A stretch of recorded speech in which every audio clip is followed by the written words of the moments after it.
माली सुदर्शन चक्र का एक व्रज बनाया और जलंधर से युद्ध करने को तैयार हुआ।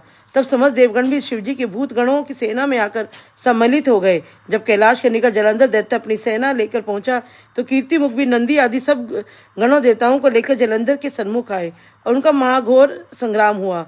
ढोलों नगाड़ों तथा घोड़ों की टापों के शब्द से सारी पृथ्वी कांपने लगी, रुधिर की नदियां बहने लगी। युद्ध में जो भी दैत्य गणों के हाथों से मारे जाते थे उनके गुरु शुक्राचार्य संजीवनी विद्या से फिर जीवित कर देते थे। ऐसा देखकर सब भूतादिगण डरकर शिवजी के पास भागकर गए और सारा वृतांत उनको जाकर कहा।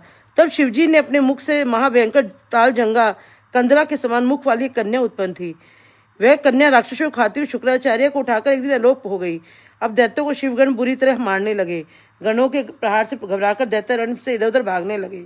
दैत्य सेना को इस प्रकार भागते हुए देखकर जलंधर के सेनापति शुंभ निशुंभ तथा कालनेमी आगे आए।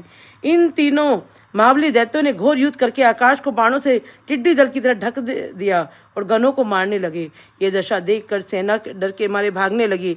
अपनी सेना को भागते देखकर नंदी, गणेश और कार्तिकेय तीनों ने मिलकर कालनेमी, शुंभ और निशुंभ को रोका और युद्ध करने लगे। कालनेमी और शुंभ दोनों ने गणेश जी को घायल कर दिया।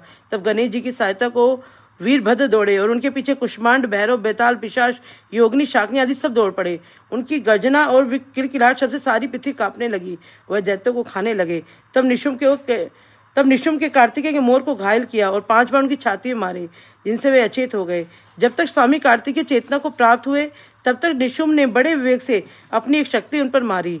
नंदी ने 7 बाणों से कालनेमी के घोड़ों को मारकर उसके सारथी को मार गिराया। तब कालनेमी ने भी नंदी का धनुष काट दिया। उधर गणेश और शुंभ के युद्ध में भी शुंभ ने अनेक बाण गणेश को मारे, परंतु गणेश जी ने अपने कुल्हाड़े से शुंभ को घायल करके पृथ्वी पर गिरा दिया। इस प्रकार मार खाकर दैत्य सेना ऐसे भागने लगी जैसे पवन से मेघ। अपनी सेना को इस प्रकार भागती हुई देखकर बड़ी ऊंची पताका के पद पर बैठकर स्वयं जलंधर दैत्य गणों के सम्मुख आया और आते ही गणेश, नंदी और कार्तिकेय को अपने बाणों से घायल कर पृथ्वी पर गिरा दिया। तब वीरभद्र ने अनेक बाण जलंधर को मारे और उसके रथ की पताका को काट गिराया। तब जलंधर ने क्रोध कर अपना परिघ वीरभद्र पर दे मारा। वीरभद्र मुख से रुधिर गिराते हुए मूर्छा खाकर पृथ्वी पर गिरे। अपने सेनापतियों की दशा देखकर गण सेना डर के मारे भागने लगी और शिवजी का सारा वृतांत जाकर सुनाया। अपनी सेना की दुर्दशा देखकर स्वयं शिवजी बैल पर सवार होकर युद्ध में आए। शिवजी को युद्ध के मैदान में देखकर उसकी सेना भी वापस रण में आई। शिवजी ने आते अनेक बाण मारकर दैत्य सेना को मार भगाया। दैत्य सेना ने इस प्रकार भागने लगी जैसे कार्तिक मास के व्रत से पाप भाग जाते हैं। तब शिवजी ने अनेक बाणों से खड़क रोमा का सिर काट दिया और त्रिशूल से वलाहक के सिर के 2 टुकड़े कर दिए। पाश के घसमर को बांधकर पृथ्वी पर गिरा दिया। तब जलंधर ने घोर शब्द करके रुद्र को ललकारा और उन पर इतने बाण मारे कि आकाश बाणों से ढक गया। शिवजी ने सहज ही बाणों को अपने बाणों से काट गिराया और आकाश को निर्मल कर दिया। साथ ही अपने बाणों से जलंधर के रथ के घोड़ों और सारथी को मार गिराया। तब जलंधर तलवार लेकर शिवजी की ओर दौड़ा तो शिवजी ने तलवार को भी काटकर टुकड़े टुकड़े कर दिया।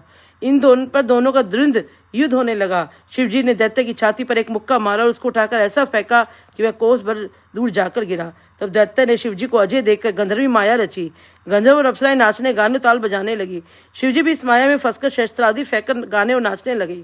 जलंधर दैत्य शिवजी की माया में फंसा देखकर महादेव जी का रूप धारण कर पार्वती के पास गया। उनका रूप देखकर कामाद हो गया। पार्वती जी शिवजी को आया हुआ देखकर खड़ी हो गई, परंतु तत्काल राक्षसी आई और जानकर वहां से अंत ध्यान हो गई। तब दैत्यराज पार्वती जी को दृश्य देखकर पुनः युद्ध भूमि में वापस आया। उधर पार्वती जी ने भगवान विष्णु का स्मरण किया। भगवान विष्णु ने वहां उपस्थित होकर पार्वती जी को आश्वासन दिया कि जलंधर दैत्य ने अपनी मृत्यु का रास्ता स्वयं ही बतला दिया है। यह दुष्ट अपनी स्त्री वृंदा के पातिव्रत धर्म के कारण नहीं मरता। इसे देवताओं और अपने भक्तों की रक्षा करने के लिए इसकी स्त्री वृंदा के पातिव्रत धर्म को भंग करने का घोर कर्म मुझे ही करना पड़ेगा और ऐसा करने पर ही इस दृष्ट की मृत्यु होगी। इतने में शिवजी भी राक्षसी माया से मुक्त होकर जलंधर को आया देख उसके साथ युद्ध करने लगे। जलंधर ने अनेक बाण मार शिवजी को ढक दिया। जय जय श्री राधे। आज का कार्तिक मास का 8वां अध्याय समाप्त। कल हम 9वां अध्याय आरंभ करेंगे। जय जय श्री राधे।